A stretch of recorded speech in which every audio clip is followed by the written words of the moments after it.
يا أيها الذين آمنوا لا يسخر قوم من قوم عسى أن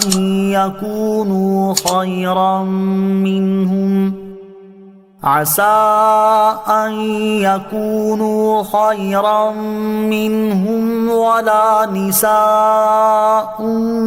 من نساء عسى أن يكن خيرا منهن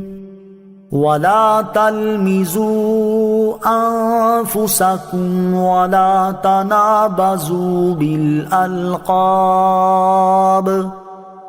بئس الاسم الفسوق بعد الإيمان ومن لم يتب فأولئك هم الظالمون۔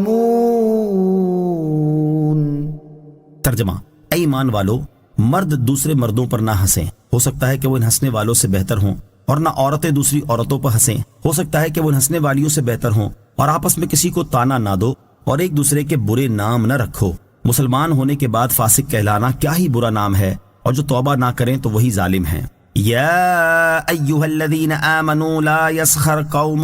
من قوم، اے ایمان والو، مرد دوسرے مردوں پر نہ ہنسیں۔ شان نزول: اس آیت مبارکہ کے مختلف حصوں کا نزول مختلف واقعات میں ہوا ہے۔ آیت کے زیر تفسیر حصے کے نزول سے متعلق دو واقعات سماعت کیجیے۔ نمبر 1، حضرت عبداللہ ابن عباس رضی اللہ تعالیٰ عنہما فرماتے ہیں، حضرت ثابت بن قیس بن شماس رضی اللہ تعالیٰ عنہ اونچا سنتے تھے، جب وہ سرکار دو عالم صلی اللہ تعالی وسلم کی مجلس شریف میں حاضر ہوتے تو صحابہ کرام علیہم رضوان انہیں آگے بٹھاتے اور ان کے لیے جگہ خالی کر دیتے تاکہ حضور اقدس صلی اللہ تعالی وسلم کے قریب حاضر رہ کر کلام مبارک سن سکیں۔ ایک روز انہیں حاضری میں دیر ہو گئی اور جب مجلس شریف خوب بھر گئی تو اس وقت آپ تشریف لائے، اور قاعدہ یہ تھا کہ جو شخص ایسے وقت آتا اور مجلس میں جگہ نہ پاتا تو جہاں ہوتا وہیں کھڑا رہتا، لیکن حضرت ثابت رضی اللہ تعالیٰ عنہ آئے تو وہ رسول کریم علیہ الصلوۃ والسلام کے قریب بیٹھنے کے لیے لوگوں کو ہٹاتے ہوئے یہ کہتے چلے کہ جگہ دو جگہ دو، یہاں تک کہ حضور انور علیہ الصلوۃ والسلام کے اتنے قریب پہنچ گئے کہ ان کے اور حضور پرنور علیہ الصلوۃ والسلام کے درمیان میں صرف ایک شخص رہ گیا۔ انہوں نے اس سے بھی کہا کہ جگہ دو، اس نے کہا تمہیں جگہ مل گئی ہے اس لیے بیٹھ جاؤ۔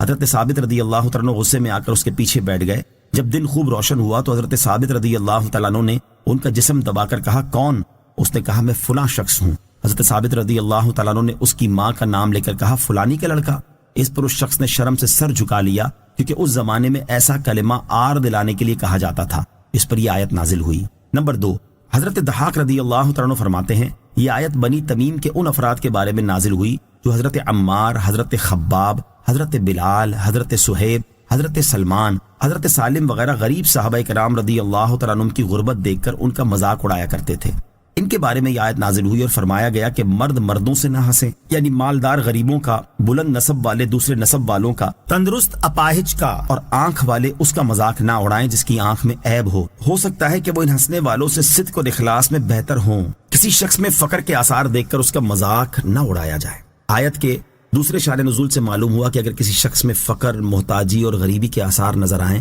تو ان کی بنا پر اس کا مذاق نہ اڑایا جائے۔ ہو سکتا ہے کہ جس کا مذاق اڑایا جا رہا ہے وہ مذاق اڑانے والے کے مقابلے میں دینداری کے لحاظ سے کہیں بہتر ہو۔ حضرت انس بن مالک رضی اللہ تعالیٰ عنہ سے روایت ہے، رسول کریم صلی اللہ تعالیٰ علیہ وسلم نے ارشاد فرمایا، کتنے ہی لوگ ایسے ہیں جن کے بال بکھرے ہوئے اور غبار آلود ہوتے ہیں، ان کے پاس 2 پرانی چادریں ہوتی ہیں اور انہیں کوئی پناہ نہیں دیتا، لیکن اللہ تعالیٰ کی بارگاہ میں ان کا رتبہ و مقام یہ ہوتا ہے کہ اگر وہ اللہ تعالیٰ پر قسم کھا لیں کہ اللہ تعالیٰ فلاں کام کرے گا تو اللہ تعالیٰ وہ کام کر کے ان کی قسم کو سچا کر دیتا ہے۔ حضرت حارث بن وہب خزائی رضی اللہ تعالیٰ عنہ سے روایت ہے، نبی کریم صلی اللہ تعالیٰ علیہ وسلم نے ارشاد فرمایا، کیا میں تمہیں جنتی لوگوں کے بارے میں نہ بتاؤں؟ یہ ہر وہ شخص ہے جو کمزور اور لوگوں کی نگاہوں میں گرا ہوا ہے، اگر وہ اللہ تعالیٰ پر قسم کھا لے تو اللہ تعالیٰ ضرور اس کی قسم سچی کر دے گا۔ وَلَا نِسَاءٌ مِّن نِّسَاءٍ عَسَىٰ أَن يَكُنَّ خَيْرًا مِّنْهُنَّ، اور نہ عورتیں دوسری عورتوں پر ہنسیں، ہو سکتا ہے کہ وہ ان ہنسنے والیوں سے بہتر ہوں۔ شان نزول، آیت مبارکہ کے حصے کے نزول سے متعلق 2 روایات سماعت کیجیے۔ نمبر 1، حضرت انس رضی اللہ تعالیٰ عنہ فرماتے ہیں یہ آیت رسول اللہ صلی اللہ تعالیٰ علیہ وسلم کی ازواج مطہرات رضی اللہ تعالیٰ عنہن کے متعلق نازل ہوئی ہیں۔ انہوں نے حضرت ام سلمہ رضی اللہ تعالیٰ عنہ کو چھوٹے قد کی وجہ سے شرمندہ کیا تھا۔ نمبر 2، حضرت عبداللہ بن عباس رضی اللہ تعالیٰ عنہما فرماتے ہیں آیت کا یہ حصہ ام المومنین حضرت صفیہ بنت حیی رضی اللہ تعالیٰ عنہا کے حق میں اس وقت نازل ہوا جب انہیں حضور اقدس صلی اللہ تعالیٰ علیہ وسلم کی ایک زوجہ مطہرہ نے یہودی کی بیٹی کہا۔ اس واقعے کی تفصیل بیان کرتے ہوئے حضرت انس رضی اللہ تعالیٰ عنہ فرماتے ہیں ام المومنین حضرت صفیہ رضی اللہ تعالیٰ عنہا کو معلوم ہوا کہ حضرت حفصہ رضی اللہ تعالیٰ عنہا نے انہیں یہودی کی لڑکی کہا ہے، اس پر انہیں رنج ہوا اور آپ رونے لگیں۔ جب سرکار دو عالم صلی اللہ تعالیٰ علیہ وسلم ان کے پاس تشریف لائے اور انہیں روتا ہوا پایا تو ارشاد فرمایا تم کیوں رو رہی ہو؟ عرض کی حضرت حفصہ رضی اللہ تعالیٰ عنہ نے مجھے یہودی کی لڑکی کہا ہے۔ حضور اکرم علیہ الصلوۃ والسلام نے ارشاد فرمایا تم نبی زادی ہو، تیرے چچا نبی ہیں اور نبی کی بیوی ہو تو تم پر وہ کیا فخر کرتی ہیں؟ اور حضرت حفصہ رضی اللہ تعالیٰ عنہ سے فرمایا اے حفصہ رضی اللہ تعالیٰ عنہ اللہ تعالیٰ سے ڈرو۔ نوٹ: آیت مبارکہ میں عورتوں کا جدا گانا ذکر اس لیے کیا گیا کہ عورتوں میں ایک دوسرے کا مذاق اڑانے اور اپنے آپ کو بڑا جاننے کی عادت بہت زیادہ ہوتی ہے۔ نیز آیت مبارکہ کا یہ مطلب نہیں ہے کہ عورتیں کسی صورت آپس میں ہنسی مذاق نہیں کر سکتی، بلکہ چند شرائط کے ساتھ ان کا آپس میں ہنسی مذاق کرنا جائز ہے، جیسا کہ اعلیٰ حضرت امام احمد رضا خان رحمۃ اللہ تعالی فرماتے ہیں عورتوں کی ایک دوسرے سے جائز ہنسی جس میں نہ فحش ہو، نہ ایذائے مسلم، نہ بڑوں کی بے ادبی، نہ چھوٹوں سے بد لحاظی، نہ وقت و محل کے نظر سے بے موقع، نہ اس کی کثرت اپنی ہمسر عورتوں سے جائز ہے۔ مذاق اڑانے کا شرعی حکم اور اس فعل کی مذمت۔ مذاق اڑانے کا شرعی حکم بیان کرتے ہوئے حضرت علامہ عبد المصطفیٰ اعظمی رحمۃ اللہ تعالی فرماتے ہیں اہانت اور تحقیر کے لیے زبان یا اشارات یا کسی اور طریقے سے مسلمان کا مذاق اڑانا حرام و گناہ ہے، کیونکہ اس سے ایک مسلمان کی تحقیر اور اس کی ایذا رسانی ہوتی ہے، اور کسی مسلمان کی تحقیر کرنا اور دکھ دینا سخت حرام اور جہنم میں لے جانے والا کام ہے۔ کثیر احادیث میں اس فعل سے ممانعت اور اس کی شدید مذمت اور شناعت بیان کی گئی ہے، جیسا کہ حضرت عباس رضی اللہ تعالیٰ عنہ سے روایت ہے نبی کریم صلی اللہ تعالیٰ علیہ وسلم نے ارشاد فرمایا اپنے بھائی سے نہ جھگڑا کرو، نہ اس کا مذاق اڑاؤ، نہ اس سے کوئی ایسا وعدہ کرو جس کی خلاف ورزی کرو۔ ام المومنین حضرت عائشہ صدیقہ رضی اللہ تعالی عنہا سے روایت ہے نبی کریم صلی اللہ تعالی علیہ وسلم نے ارشاد فرمایا میں کسی کی نقل اتارنا پسند نہیں کرتا اگرچہ اس کے بدلے میں مجھے بہت مال ملے۔ حضرت حسن رضی اللہ تعالی عنہ سے روایت ہے تاجدار رسالت صلی اللہ تعالی علیہ وسلم نے ارشاد فرمایا قیامت کے دن لوگوں کا مذاق اڑانے والے کے سامنے جنت کا ایک دروازہ کھولا جائے گا اور کہا جائے گا کہ آؤ آؤ، تو وہ بہت ہی بے چینی اور غم میں ڈوبا ہوا اس دروازے کے سامنے آئے گا، مگر جیسے ہی وہ دروازے کے پاس پہنچے گا وہ دروازہ بند ہو جائے گا، پھر ایک دوسرا جنت کا دروازہ کھلے گا اور اس کو پکارا جائے گا آؤ یہاں آؤ، چنانچہ بے چینی اور رنج و غم میں ڈوبا ہوا اس دروازے کے پاس جائے گا تو وہ دروازہ بند ہو جائے گا۔ اسی طرح اس کے ساتھ معاملہ ہوتا رہے گا یہاں تک کہ دروازہ کھلے گا اور پکار پڑے گی تو وہ نا امیدی کی وجہ سے نہیں جائے گا، اس طرح وہ جنت میں داخل ہونے سے محروم رہے گا۔ حضرت علامہ عبد المصطفیٰ اعظمی رحمۃ اللہ تعالی فرماتے ہیں کسی کو ذلیل کرنے کے لیے اور اس کی تحقیر کرنے کے لیے اس کی خامیوں کو ظاہر کرنا،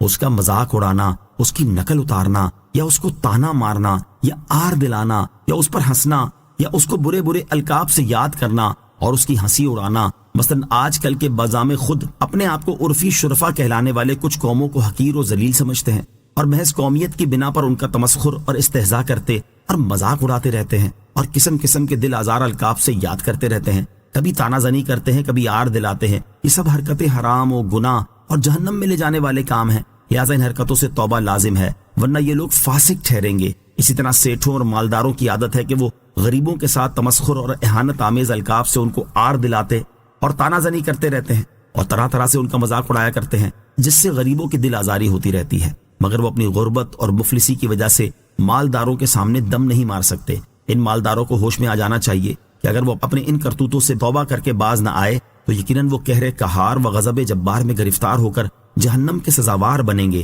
اور دنیا میں ان غریبوں کے آنسو قہر خداوندی کا سیلاب بن کر ان مالداروں کے محلات کو خس و خاشاک کی طرح بہا لے جائیں گے۔ خوش طبعی کرنے کا حکم۔ یاد رہے کہ کسی شخص سے ایسا مذاق کرنا حرام ہے جس سے اسے اذیت پہنچے، البتہ ایسا مذاق جو اسے خوش کر دے جسے خوش طبعی اور خوش مزاجی کہتے ہیں جائز ہے، بلکہ کبھی کبھی خوش طبعی کرنا سنت بھی ہے، جیسا کہ مفتی احمد یار خان نعیمی رحمۃ اللہ تعالی فرماتے ہیں حضور پر نور صلی اللہ تعالی علیہ وسلم سے کبھی کبھی خوش طبعی کرنا ثابت ہے، اس لیے علماء کرام فرماتے ہیں کہ کبھی کبھی خوش طبعی کرنا سنت مستحبہ ہے۔ امام محمد غزالی رحمۃ اللہ تعالی فرماتے ہیں اگر تم اس بات پر قادر ہو کہ جس پر نبی کریم علیہ الصلوۃ والسلام اور صحابہ کرام رضی اللہ تعالیٰ عنہم قادر تھے کہ مزاح یعنی خوش طبعی کرتے وقت صرف حق بات کہو، کسی کے دل کو اذیت نہ پہنچاؤ، حد سے نہ بڑھو اور کبھی کبھی مزاح کرو تو تمہارے لیے بھی کوئی حرج نہیں، لیکن مزاح کو پیشہ بنا لینا بہت بڑی غلطی ہے۔ مزید فرماتے ہیں وہ مزاح ممنوع ہے جو حد سے زیادہ کیا جائے اور ہمیشہ اسی میں مصروف رہا جائے، اور جہاں تک ہمیشہ مزاح کرنے کا تعلق ہے تو اس میں خرابی یہ ہے کہ کھیل کود اور غیر سنجیدگی ہے۔